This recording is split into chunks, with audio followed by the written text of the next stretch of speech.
Hi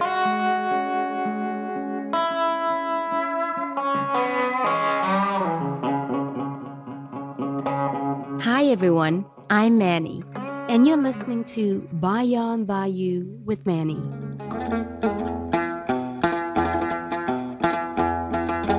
This 7-episode podcast on anti-Asian hate, being Cambodian, and COVID-19 gives voice to Khmer 1.5 and second generations who are championing change in a time of racial divide in America. These stories showcase their unique journey of struggles and successes to make a difference in a country in which they call home. Today, I'm talking to Vannthath, also known as Mitch. He is a registered nurse at Innova Fairfax Hospital, a father of 2 sons, and a survivor of Cambodia's Khmer Rouge genocide. From a childhood as refugee to growing up to become a helping professional, Mitch has dedicated himself to ensuring the health and welfare of others. When the COVID-19 pandemic hit America in early 2020, Mitch was there on the front line. Hi, Mitch. Welcome. Hello, Manny. Thank you. Thank you for bringing me into the podcast. Thank you. Thank you for being here. Before we talk about your experience as a first responder during the pandemic, I want us to take a quick look back. Even though I'm familiar with the Cambodian American refugee experience, your family story stood out to me. Your time as an illegal refugee in Thailand was short, but it was harsh. How bad was it? It was pretty bad. I've heard stories of many people who have gone through it. There's, in their opinion, their story is pretty bad. And then I start listening to everybody's stories, and I thought my story is the same thing as theirs. But in reality, my story is actually pretty difficult compared to other people's experiences. My family and we decided to leave Cambodia around 1985, roughly around there. Took us about 5 years or so to finally get to the United States. Through that time, trying to leave the country, we had been jailed in Khmer for about maybe 6 months or so. After we were released, we decided to try to come back again. We stayed in multiple little camps prior to coming to the main camp. Right. When you and your family escaped Cambodia to a refugee camp in Thailand, your family was tricked by the guide who brought you to the camp. You guys were arrested and jailed. Can you walk me through what happened and what was it like? So we escaped the first time out from Cambodia to supposed to be like a little temporary camp, and then supposed to go into Khao Dang. But my dad was the first one who went first to see if the route was okay. So he went and he said it was okay. The person who's taking you is legit. So we all, it was my grandmother, my uncles, everybody, the whole family.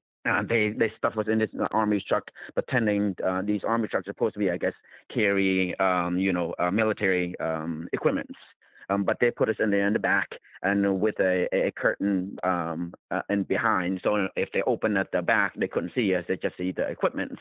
But of course, the person who was leading us, he actually worked for the government and took us back to a camp and say, hey, these illegal people is trying to leave the country. Since then we were jailed. They brought it to like a government area and treason, I think. So that was the term that they used because we were trying to leave our country. During jail time, every 3 months or so, they ask you again. They said, you're going to leave. Why are you going there? This is your country. So they ask you these questions. If they believe that you're not going to leave anymore, they'll let you come out. I think by around the 3-month mark or the 6-month mark, we passed the test and it's okay. You are safe to go because we feel like you're not going to leave the country anymore. When you and your family were jailed, how were you treated? For the kids and the women, they put us in a different area, which had a little bit more freedom, which had a little more food, which they didn't really beat you, or they didn't really do anything to you at all. They kind of just left you alone. But food was scarce, and clothing was scarce, bathing was scarce. But the men, otherwise, they treat them really, really bad. They put them in like a little cell, 10 by 10, with like 100 people in there, with all kind of criminals, like murderers, robberies, all rapists, and all the stuff like that. So the men had it a lot worse than the kids and the women. We didn't get it bad. I mean, my brother actually remembered as a good time because he just remembered playing all day. He didn't have to go to school. He has plenty to eat. He didn't have to do anything. So to him, it's actually a good time for him in jail. For me, I didn't have a bad time either. Right. You were too young. Maybe I mentioned this in our earlier conversation, but my family and I, we stayed in the refugee camp called Khao camp in Thailand for about 4 to 5 years. But this brings me back to your story and your family. You guys were an illegal refugee, meaning you did not have any documents or any entitlement to live in the camp. What was that like being an illegal refugee in a refugee camp? During that legal time, it's pretty rough. When you come to the Khao camp, pretty much every week or every month, unannounced, the Thai soldier would come and try to either evict the illegal one to go back, or send them back to the country, or do whatever they need to do. And a lot of time, if you have money, if you have cash, if you have whatever, they'll let you go and let you stay for another week until they come by and ransack the community again to find the illegals. As an illegal refugee, you had experienced unannounced raids. You would move from different foxholes to hide from the soldiers. Describe to me what it was like to live and hide in a foxhole and to constantly hide from authorities. One experience that stood out the most was, I just remember I was at that time probably around 9 years old, and the raid happened, and everyone in the family kind of dispersed because you don't want to be caught in one family and everyone's going to be sent to Khmer. So my dad went left, my mom went right. We found a foxhole that we could go to with another family that was in there. So three of us, my baby brother, me, and my mom went to this foxhole. I just remember the experience of the foxhole. I mean, literally, it's cold, it's damp, it's small. There was another family there. It's dark. I don't know who they were, but I just remember there's a few people. I couldn't even count how many they are because it's so dark. And the foxhole is underneath someone's home that was legal, that was there, and they dug it to protect this illegal because all the Khmer people in that camp kind of helped each other out. And I just remember the soldier was, the owner of the house said, "We can be quiet because the soldier is coming." The soldier is coming. And then my little brother, I don't know at that time, was he scared? Was he sick? Don't quite know, but he was crying. He was making all these noises. Everyone in this foxhole will get caught. And how dangerous are these raids? When you are being caught by this Thai soldier, it's unpredictable what they're going to do to you. Sometimes they stab you. Sometimes they hit you. Sometimes they rape the woman. Sometimes they beat up the men. Sometimes if you have cash, you give it to them, they let you go. You don't know any of these things, what will happen. They're very unpredictable depending on who they are. Right. At one point, while hiding in the foxhole, your mom left you so that she could protect other people from getting caught because your brother was crying. And you were, about 8 or so? What was going through your mind then? And how scared were you? My mom said, I have to leave with your little brother. You have to stay here. So me hearing that, I'm losing everybody. I don't have my dad. I don't have my aunts. I don't have my grandmother. And I'm the only one there. And my mom and my brother is leaving. I started to shake. I started to cry, and she told me, she said, "You cannot cry. You can't cry. If you do, these people might be caught, might be killed." At the age of 9, when your mom say that, you are scared to death. What runs through my mind is I may not ever see my brother and my mom again. Right, the whole entire time I was just crying, but didn't make any noise. And when my mom left, but in my mind, I never thought she was going to be back. So obviously you've survived the hideout, but what was it like to finally reunite with your mom and your family? So minutes turned to hours turn to longer hours. By around maybe 3 hours passed by, I finally saw my mom and my baby brother came by, and oh my God, it's like the biggest joy that I have. And everything was forgotten once I saw her. Wow, that's a lot for an 8-year-old to have to go through. How long did you guys stay in the refugee camp for? So Khao I was there roughly, probably, I think, maybe a year.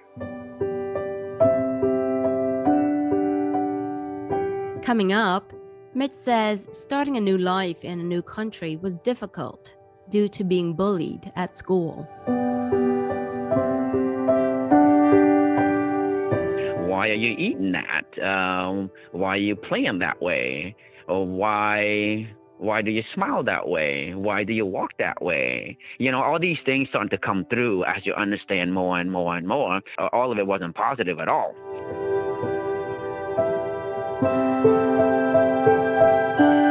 After this incredibly harsh ordeal in Thailand, you got accepted to come to America.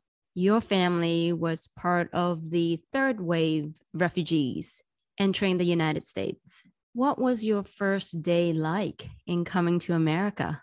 Oh my gosh. Okay. So the first thing that intrigued me the most was landing in the United States, right? So growing up, we never really have running water or electricity or anything like that. The first thing you see is bright. Everything is lighted up, like a Christmas tree. It's like, oh my God, everything is so perfect. It's, you feel like you in a land of opportunity. This is it. You made it. Right, this is all what you want, and you are here. You were so excited, You're so excited. You don't want to eat, you don't want to drink. You just want, you just want to look and absorb, Right. Yeah, just take it all. And my dad always says like, you put a monkey in the city, You never seen these things, and all you do is you stick your head out the window. As my uncle driving me from the airport to home, I mean, all four of us is in the car. I mean, four of our head is outside, just looking, just taking it all in, because we've never seen anything like this in our life. The car lights, the buildings, the street, the road. What else?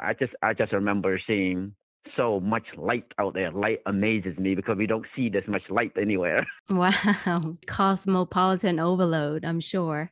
And what were some of the initial struggles in living in a new country as a refugee? So all this excitement, all these all these almost like this honeymoon phase in the United States come crashing down pretty quickly. Yeah, I could see the honeymoon being over real quick. And how did it come crashing down for you? Even though I study English, but I didn't really take it seriously. So I know some, but don't know to speak a lick of English. I may understand some, but I don't. So school start, and this is where everything kind of turned sour for me. The land of opportunity came to the land of trash at that moment. And then as weeks and month passes by, you start to understand a little bit the body language, the way people talk, the way people act. It's not your culture, so everybody do things a little bit differently. So then you start to pick up on subtle things that people do that these are all not positive things that they're doing to you. So the giggle, the laugh, the stares, you're like, you're different. You don't speak our language. You don't act the same way as we do. Your haircut is weird. Your shoes is weird. Why are you eating that? Why are you playing that way? Or why do you smile that way? Why do you walk that way? All these things start to come through as you understand more and more and more, and all of it wasn't positive at all, right? So things start to build up. I came in when I was like in the middle of fifth grade, and then by the end of sixth grade, that was when things spiraled down to a point that the verbal abuse, the taunting, even the physical abuse, the pushing, the shove, it's starting to get to me. At certain times during my sixth grade, suicidal thought is just coming through my head. Usually it was like monthly, and then it was like weekly, and then it's like daily. Like I did not want to go to school. I didn't want to wake up. I just stayed in bed and just never look forward to going to school because it's just awful, like the most awful thing a kid could ever think. And I came in right when you were a teenager, like 12 and 13, when hormone is crazy, the kids are not very nice, no one understands you, and you don't have any friends, everyone is gone. You just have your family, but your family's not even there with you because they are trying to do their thing to survive also. Right. You were brought up in the shadow of genocide and you guys were just trying to survive all around. As you mentioned earlier, you struggle with self-confidence and emotional abuses and bullying from your peers at school. Did you share these with your parents? My parents already have enough burden to trying to raise, 3 kids, to put another burden for them to trying to fix because I'm having difficulty because, I wanted to fit in. I wanted new clothes. I wanted, shoes that could fit in, but I was so afraid to ask them because they are struggling themselves. They're living in a house that they barely could afford. We were living in a tiny home with like 3 other families because we couldn't really afford anything else.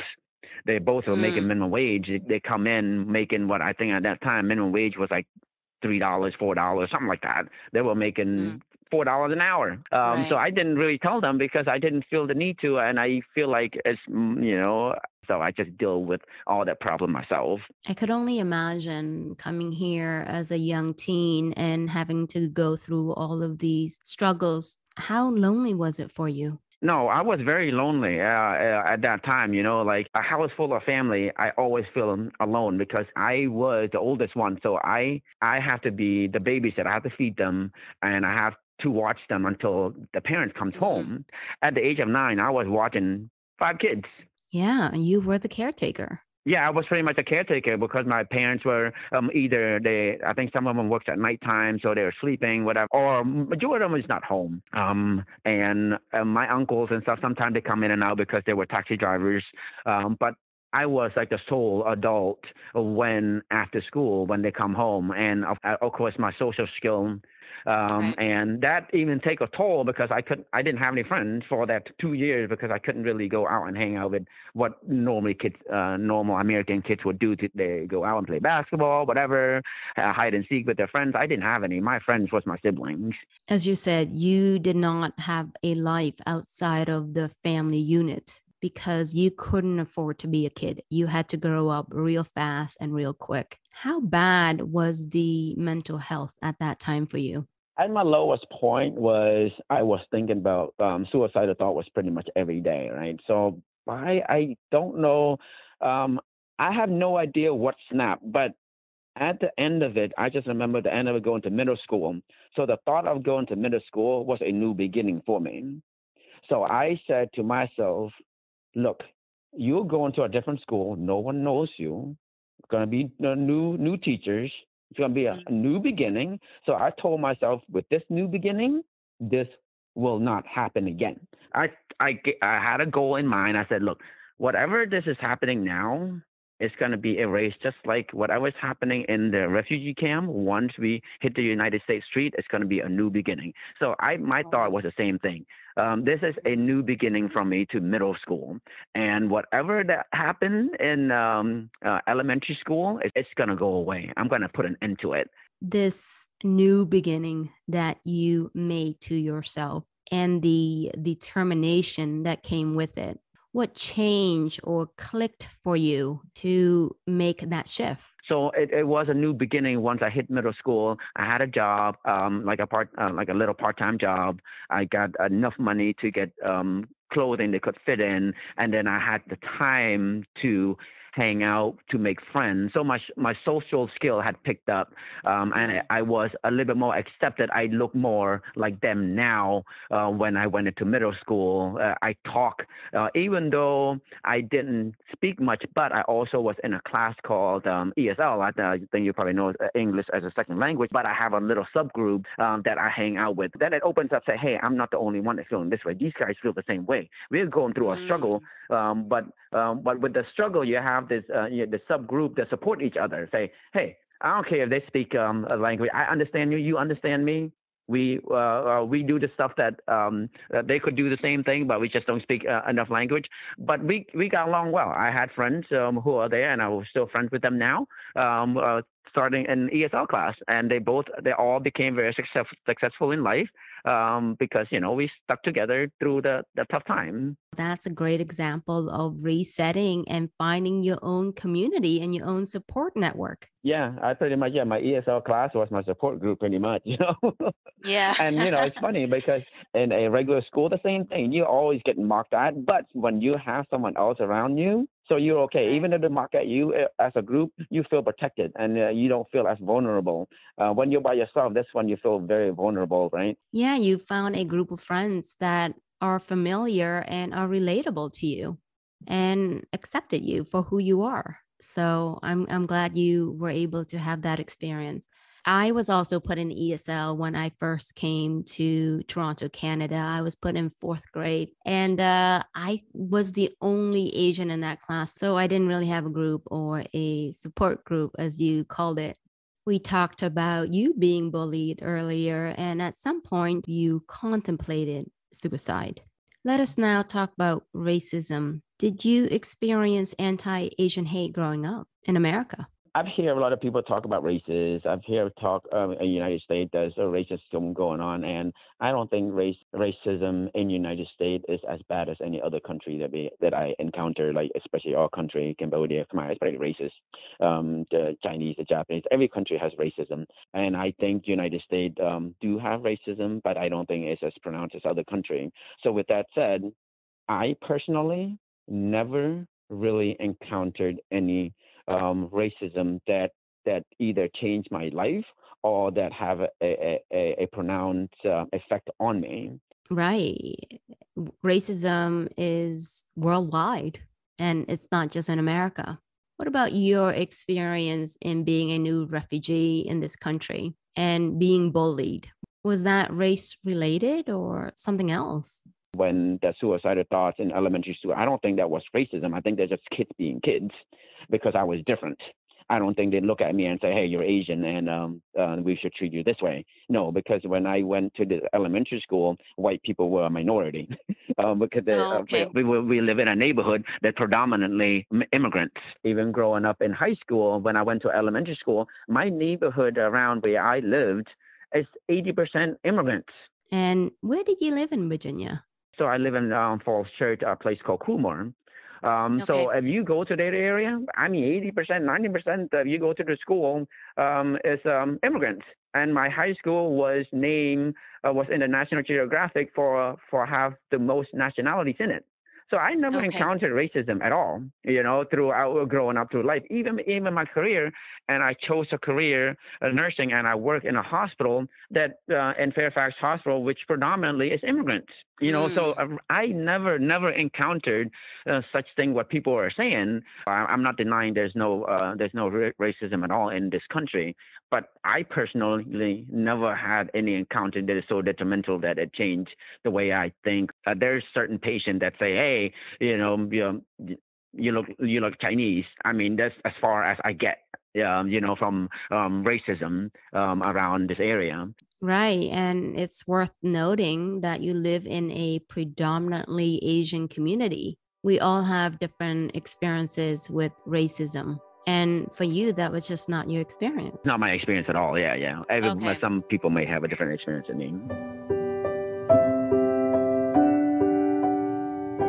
Coming up, Mitch says there was a lot of stress in being a nurse at the beginning of the COVID-19 pandemic.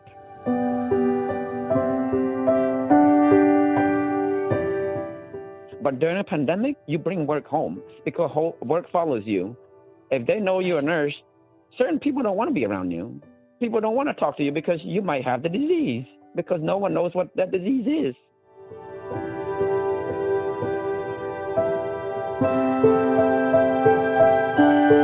However, you have experienced a mental health crisis as a teen. Was that one of the reasons why you are a nurse? Because of your strong empathy for others and your understanding of other people's suffering? Well, my life is always in turmoil, and I always think that there should be less turmoil in people's lives. If people help each other, I think there would be less. So I always feel like I need to do something to to help. even being a nurse, even being a gardener. If you're helping someone in any type of aspect, it's a positive. So that's why I went into nursing, because in my heart I knew I want to do something to help people, to be a part of the world that I could help them get better. I started to volunteer at like nursing home, at like hospital and stuff like that. It gave me so much pleasure to bring a tray of food to someone who couldn't come out to socialize with a group, and I was the one person that was talking to a man that when he was in his heyday, he was a captain and everyone was well respected. And now when he is old and demented, the respect was gone. Everyone kind of abandoned the man. To me, I feel like schooling is a bridge to do what you want to do, but what you want to do is help. If you want to help, you could start helping as soon as possible. So then I went to school, not knowing what nursing was, not knowing what the medical field was. It kind of led me that way with my grades, with the way I study and stuff like that. So I went to it, started getting my first job at the hospital. And for me, yeah, sometimes my job is not very enjoyable. But then if I don't go to my work at like maybe if I have 3 or 4 days off, I feel like, God, I feel like a waste. Like I'm just so, by the third day, I'm antsy. Sounds like you really love what you do for a living. I do. I do. I do love what I do. I can't think of anything less that I want to do. The reward I got from the feeling of helping people overshadow the bad stuff that happens in nursing. In doing this podcast, I have spoken with a Cambodian psychiatric social worker who's also a mental health first responder. She said she is seeing an increase in children and young teens wanting to commit suicide. And according to the CDC, Centers for Disease Control and Prevention, between April and October of 2020, hospital emergency departments saw an increase in the share of total visits that were from kids for mental health needs. What are your thoughts about this? Have you seen this in your hospital? So I work on adult side, but even on adult side, I see an uprise in suicidal and drug abuse and alcoholic abuse and stuff like that. My thought with that is human being is a social creature, right? So if we start to isolate people in their own home, not letting them out over and over and over, you could only take it at a certain at or each people have their length or period how lonely they want to be, right? But if we keep isolating people, I guarantee the more psychiatric micro issue is going to happen more and more, because like I said, we all are social creatures. We need to see each other. We need to talk to each other. We need to have contact with each other. This is what people do. That's what we are.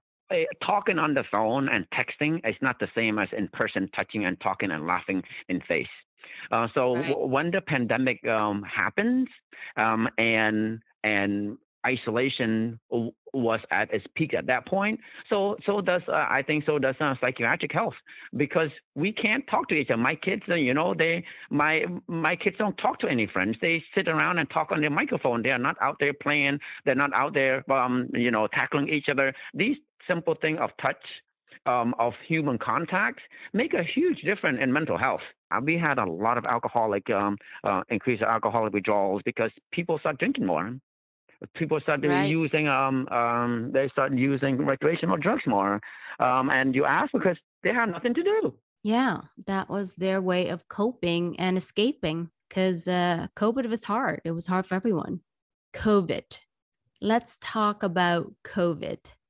The death toll in the US topped 500,000 in February of 2021. You have been a nurse for 15 years. Have you seen anything like this before? And how crazy has it been for you? No, I mean, I never seen anything like this before in my life. I mean, yes, I've been a nurse for a very long time. And this COVID, oh my gosh. You make, the people you always hear, nursing is really hard. Nursing is really hard. Yeah, you can't describe how hard it is when COVID hit. There's no words.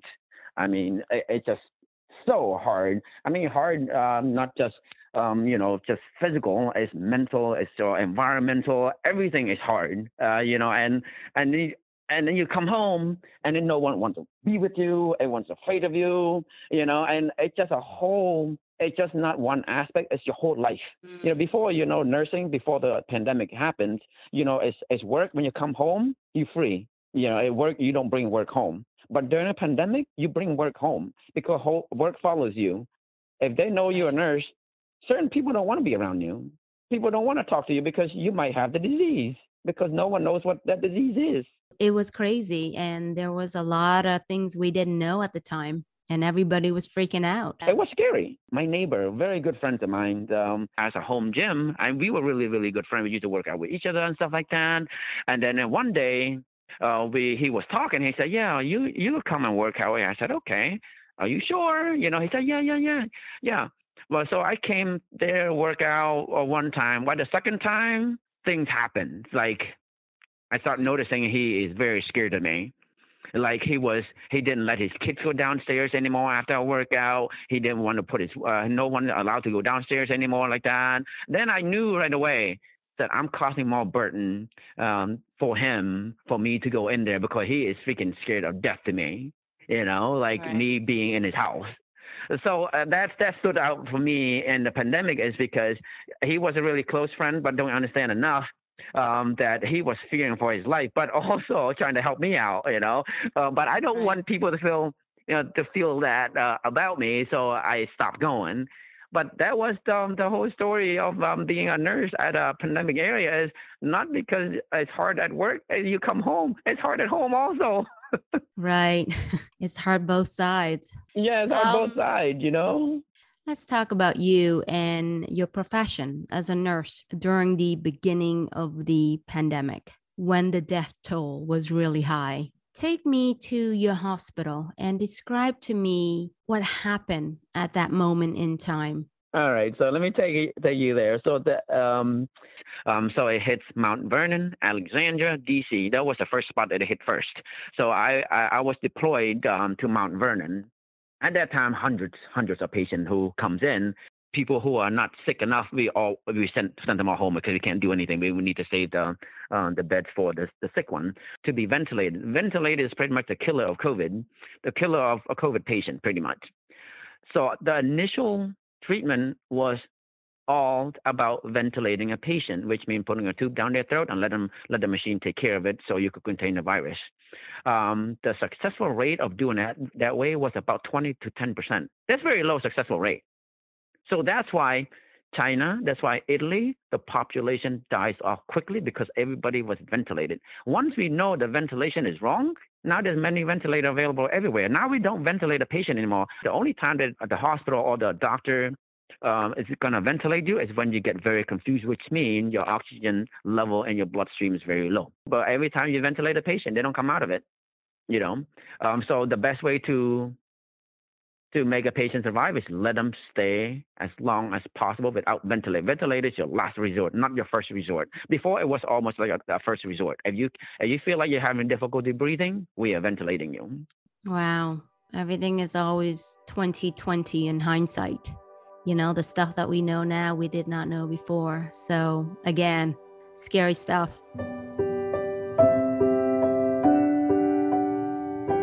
Coming up, Mitch says compassion for others starts with self-care.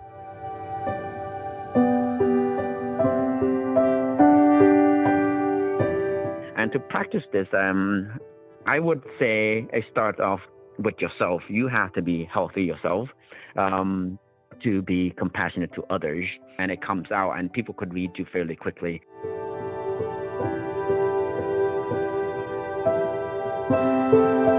How many hours were you working in a day, and how did you cope with it all? So I would leave my house around 5 o'clock. Sometimes I don't get home until like 10. For legality purposes, we can't stay longer than 16 hours. So I could get caught out between around at 10 o'clock or 11 o'clock. There's no way you could do that long, because it become unsafe at that time. With my exercise regime, with my sleep regimen, and also eating a well-balanced diet, I think that helped me cope a lot. But overall, I think my experience from the past helped me cope more than anything else. Sounds like your experience as a refugee helped you build a strong mental toughness. Right. I kind of build that mental toughness. This is just like another bump in my life, and I know how to deal with. I think this was bad, but I don't think this was bad compared to when I had the suicidal thoughts in middle school, or when my mom told me, "Hey, you need to shut up before you kill all these people. These people, it's gonna be your fault if you do something." So those two experiences in life kind of helped me, be who I am, and so I cope better with these things. Yeah, I could see that. Speaking of coping, in April, the International Council of Nurses warned that the world is facing a nursing crisis. They're saying the global nursing workforce of 27 million is likely to be cut by half over the next few years. The reasons? Disputes over pay, working conditions, and violence from patients. There's also the so-called COVID-19 effect, such as the lack of protection and long and stressful shifts. And these stress are having a profound impact on the mental health of nurses across the globe. What are your thoughts on the council's assessment? And can you relate to this? Totally could relate to it. Even now, I think the nursing shortage, since I was a nurse, has always been a shortage. And I think it's going to get worse, like the council has said. Just another statistic to you. So if you look at the age of nursing, the baby boomer is a very large population of nurses. And eventually, in a few more years, they're going to retire and they're not going to be replaced. Because, like the council has said, nursing is a very, very difficult job, which also, to me personally, is underpaid compared to other fields. I've been a nurse for 15 years. I see the new nurses that come in, they don't stay in the field very long because either they get burnt out or they found out that this is not worth it. This is not worth my time. I could do something else to help people, but I'm not going to get treated this way. What about you? Do you have any plans to leave nursing, or is this it for you? This is it for me. This is what I love to do. This is what I want to do.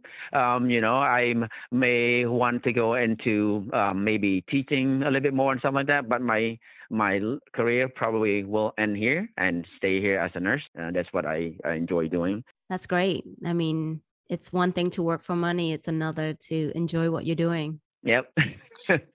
On a more serious topic, you take care of the sick and dying. Sometimes you're the last person they see or talk to. What are some regrets they share with you? Things that they wish they had done differently, or not done at all while they were alive? I had so many of those. I knew one of the things that one of the older gentlemen told me was, I wish I had spent more time with my family. That throughout the year, he was so busy working, and he never really had any enjoyment of what he worked for, what his money was, and his family they had built. He never enjoyed it because he was working so hard to be successful in those things, working so hard that you died and you didn't have a chance to enjoy it. And then he said, if I would have done this all over, if the COVID wasn't here, I would spend more time with my family. I wouldn't concentrate on just making, and not spending time with these individuals I have. Now my kid is 18, he's in college, and he don't know who I am. I have a family, I have a wife who never really ever see me. I have a beautiful home, but I never really live in it. And he said, why are we doing this to ourselves? The United States is running this way. Why? Of course, I feel him when he say that. The way I was raised is different. My dad always raised, you don't need a big home. You don't need all these fancy cars. You don't need all these stuff. What you need is the people that are with you. Those people, your family, your friends. Those what makes you happy. Not the stuff that the more things you have, the bigger stuff you have doesn't mean that you're happy. He was never happy, but he always wanted more. He was a business person. He said, yeah, my goal was when I was 25, I want to be a millionaire. So he made his first millionaire and he thought he was going to be happy. No, he wanted more. Then he had a set goal at 35. He's going to make, roughly 5 million per year. And he did that. And then he thought he was going to be happy. Well, no, he's never happy. He want more until COVID hit. And then he left his kid, his wife, his family on the sideline watching him doing what he does best, which is making money. So what's the moral of the message here? Money is not going to make you happy. Meeting your ambitions is not going to make you happy. It's having friends, loved ones, and sharing moments together. It's about having experiences, right?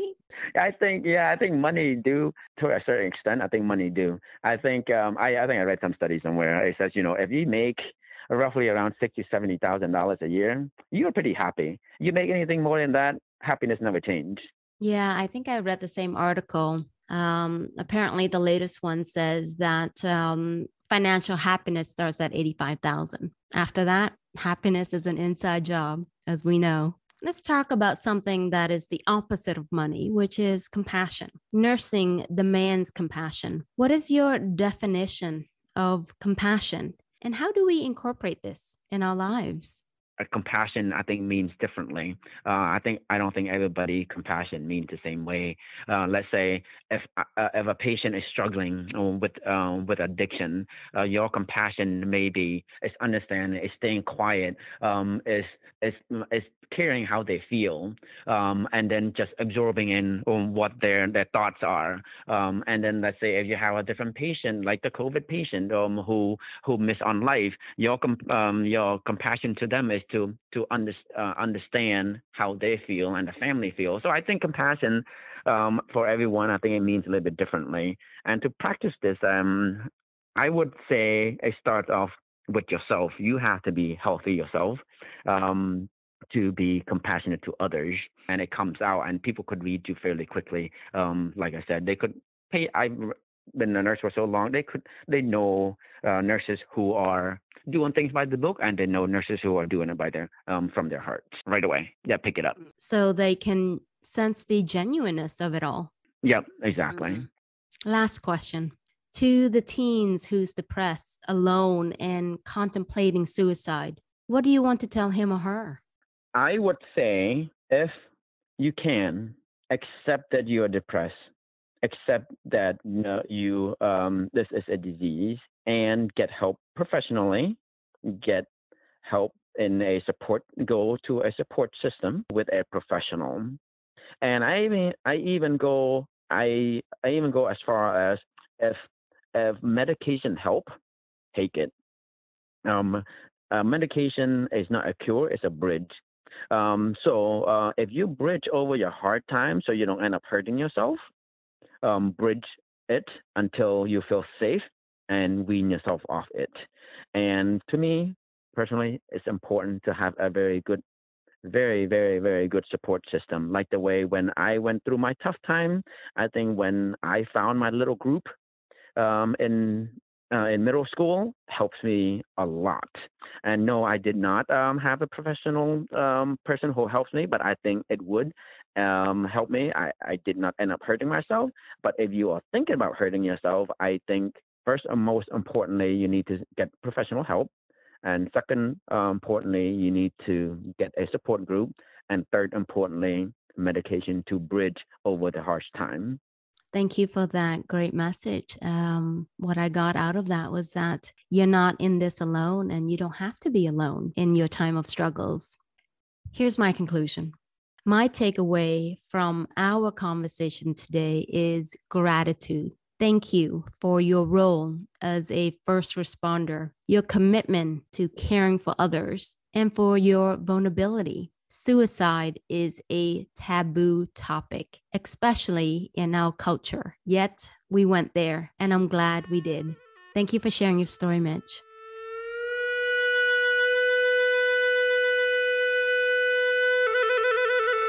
Thanks for tuning in. I hope you enjoy listening to my guest journey from surviving to thriving as Khmer in America, and for the lessons they have learned and shared with us. For more stories like this, visit us at voacambodia.com. Until next time, I'm Manny, your host of BayonBayou with Manny.